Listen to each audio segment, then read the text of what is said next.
The push-pull pop drill is designed to help the hitter improve the final hand hinge into contact. Separate the hands about 12 inches apart, connect the rear elbow to the side, and rotate to the ball.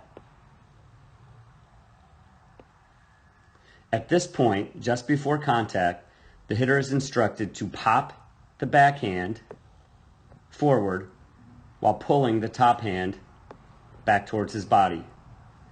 Make sure the ball is hit at an upward angle.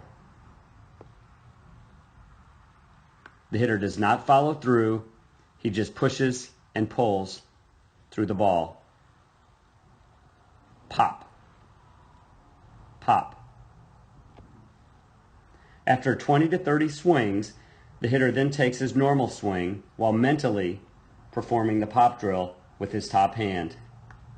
The goal of this drill is to increase the bat's velocity into contact. On the right-hand side, we can see the hand hinge that we're talking about.